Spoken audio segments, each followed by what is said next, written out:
programs that are going to have to prove it this year, programs who have put themselves in position to do it. Now, last year, if we go retroactively and do who the hype train teams were last year, remember when we thought NC State was going to be real good? Mm-hmm. Michigan State was definitely a hype South train. Carolina. State was way up there. North Carolina still won the great games. North Carolina definitely had some hype. South Carolina did, but they ended up finishing the season. Yeah, Keep South Carolina's name out of your mouth for right now because okay. they're going to come around in a second. Texas had a lot of hype.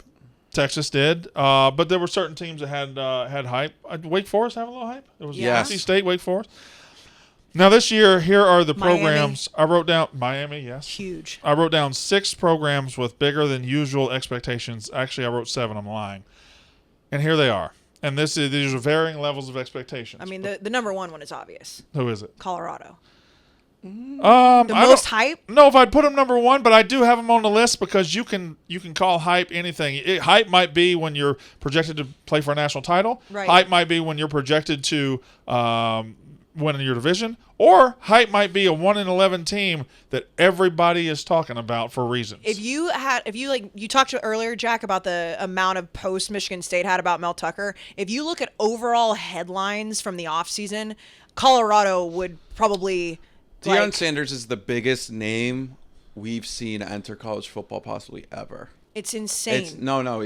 He commands. Yeah. And it's going to be interesting. We talked about it with a lot of our guests, and we've talked about it on these podcasts. Like, what happens when it goes 3-9? Well, that's where I'm saying with the expectations, because it's not just like they went 1-11 and then they're expected to be a little bit better. People are talking about them making the playoff in a couple years. Well, he's completely revamped the whole. I mean, through the engine, he got a car and he stripped it down, and nothing but the steering wheel is left. And now he's building the parts back, so he's got to finish. He's going to build this roster over the next 2 or 3 months. He's still got 20 spots to fill. There was a very interesting clip of the wide receiver, Montana. I forget his last name. And he, I think it was like in one of their vlogs. And Shedeur was like, tell him why you're transferring. Tell him why you're transferring. And then he was smirking. So they're still hanging out with this guy. And this was after I'm transferring. They're like, tell him why. Tell him why. And they kept saying tell him why and tell him the real reason. And then the guy kept smirking. So maybe some of these guys are leaving for other reasons. Maybe he has a girl at some university. Who knows? So Colorado will have a lot of hype, and they are on this list. I can't tell you how many games they're going to win because I don't know who's going to be on their team. We still got to find out. We know Shedeur? How they're going to fill out. Cormani McLean's going to be on the team. They still got to fill out. Cormani. They added a defensive back, I believe, today from somebody. But the tight end they brought in, who was the number 1 tight end in the transfer portal, already re-entered the transfer portal. But I got a question. He was posting vlogs from Colorado in the spring. Actually, I want to have this Deion conversation next week because it's a bigger conversation than I want to have right now. So let's put a pin in that. We're going to put a pin in that. Other teams with big expectations this year. Florida State has big expectations. 9-3 last year. They beat LSU. They bring Jordan Travis back. They bring Jared Verse back. They're excited. They're very, very excited. They should be. They're going to be one of the co-favorites in the ACC with Clemson. This is probably the most hyped Florida State team in 5 to 6 years at least. Will they be able to live up to it? I don't know, but the hype train is rolling with Florida State this year. Oh, my God. And the ACC feels like now we know that Clemson's going to be good and Dabo is Dabo, but the ACC feels like it's more wide open for them to take over than it has been. It is a conference they can win it without. You can make big strides. Right, where in the last however many years it's been, it's like, well, if you're not Clemson, you don't have a chance. This year, you definitely feel like you have a chance. Another team that the hype train has a hold of this year, the LSU Tigers.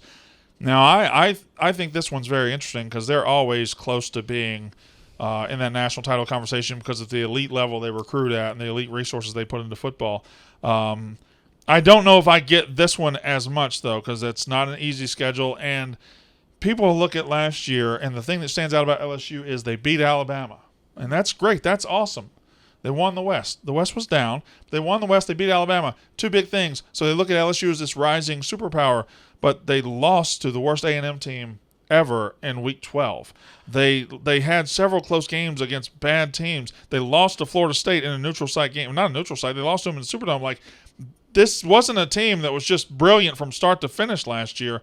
They put themselves in position to maybe even backdoor the playoff there at the end with 2 losses. Then they lost a bad A&M team. You were about to say something about that? Well, I don't think A&M was that bad. We're also talking about, and I understand And Brian LSU Kelly. went was in that decent by the end of the LSU year. went in that game 9-2 with a win over Alabama. No, LSU should have won that game, but I mean, I get it. That was Texas A&M Super Bowl. LSU didn't show up.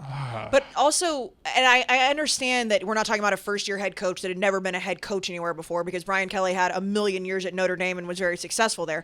It still was his first year as a head coach there. Yeah. And to have that success to almost backdoor the college football That's playoff. why I don't really give him guff for losing to Florida State because he lost to them in week 1. So that to me says, like, and I know we talked a lot of shit about them early on, but it's because it's easy to talk shit about Brian Kelly. But that's still very impressive in your first year. I mean, think about all the first-year head coaches that we gave so much credit to. I mean, obviously, Sonny Dykes being that number one, but Brian Kelly going to a different conference to LSU and having that success. Fair enough. Hype. But now they got to beat Florida State again, or they got to beat Alabama on the road to be a playoff contender. That's a lot to ask. I think Washington will have a lot of hype this year. Michael Penix Jr. is back. Kalen DeBoer in his second year. They went 10-2 last year. Seemed like they did it very quietly, too. A lot of the attention for much of the year was on your USCs and your Utahs and your Oregons. They lost that Friday night game against UCLA, and but I think Washington has probably one of the better chances to derail, because I think they could lose that. I think they have Boise State the first week, then they play Michigan State the third week. Like, what happens if it's not impossible they end up 1-2 after that.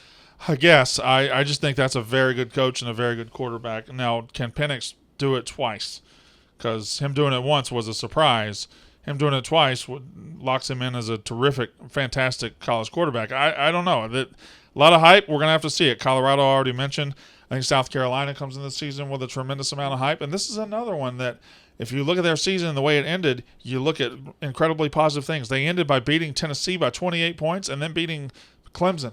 Like, that's an incredible way. But it also ignores the fact that Florida beat them 38-6. It ignores the fact that they lost to, I think, Missouri at home. Like, there were steps forward at the end, but they spent 2 months not taking a step forward and then finally did it. Which one is the team that we'll see this year? Shane Beamer is obviously somebody who's got it together and is a very good coach. Spencer Rattler had a brilliant end of the season, but wasn't brilliant before then. So who are they? What are they? Lost to Missouri and Arkansas, too. Yeah, Arkansas they lost to early in the season, I think. I can't remember exactly when it was. At least that one was Week 2. That one was in Fayetteville. Yep. So I don't mind that one as much as losing to Missouri at home. They had really high hopes going into last season. I mean, at least I was buying into it because I didn't think Spencer Rattler was going to be as bad as he was early in the season. But the way he played by the end of the season is what I expected him to play at the beginning. He might have been one of the best quarterbacks in the country in November. If he can continue that, fine. But we also know that Spencer Rattler's had those expectations his entire career. 2 more hype train teams. I think Notre Dame. They went 9-4 last year. Beat South Carolina in a bowl. Now they have a new quarterback, Sam Hartman. That's hype. I think they will see about them. And then Penn State. Penn State, who has not proven they can beat Ohio State, Michigan in the same year in a while, will have to at least split to matter this year.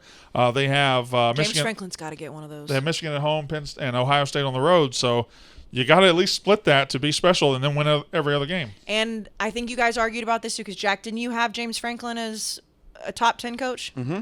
I mean, fine, he's got to win a top 10 game in order. Well, for that. I mean, he's beaten Ohio State a bunch of times. He's beaten Michigan. But isn't the whole thing he hasn't won a top 10 game his entire time at Penn State? We beat Ohio State when Ohio State was back in 16. Yeah. There's a streak. I think it's like 0-10 or 0. Or it's been a while. I know. I mean, James Franklin, to me, if I was a Penn State person, I would be so fucking frustrated with him. All right, now I wouldn't, because the grass isn't always greener. That is absolutely true. And he or maybe it recruits is. really, really, really well. People didn't think Mark Richt. hold on. Okay, we'll just rewind to what Casey Smith just said. What did I do? You said the grass is always greener, and she goes, "That's true." Unless maybe it is. Well, it has been in some time. Like, you look at Texas, the grass was not greener when they got rid of Mac Brown. Yeah. Nebraska. You look at And Georgia, Nebraska. people were pissed about Mark Richt. Grass was greener. So Sometimes maybe grass it can is. be too green, though. That is true. Sometimes it can be too Yeah, perfect. but your grass, the soil you have.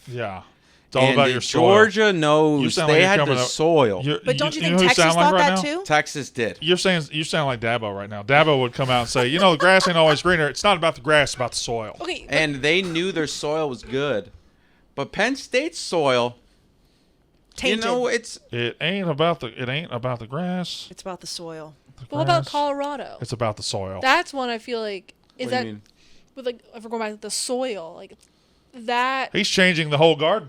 Well, he's a fertilizer. He's bringing in Yeah. some topsoil. He's the yeah, fertilizer. but their soil was so bad they just kept Well, it's a bad climate for growing crops. It's too high. No, it's good for some crops. Oh, sure, yeah. But their last great Some of the coach best was crops. Mel Tucker. He was there for a year. Maybe he's the type of guy that once you get a different kind of like fertilizer on steroids, it'll Yeah. change the whole Yeah, the whole thing. But this is a hell of a project, and if it don't work, Yeah. you ain't gonna have soil for a long Yeah. time. It says under Franklin, the Lions are 2-15 against a top 10 team and 1-10 against top 5.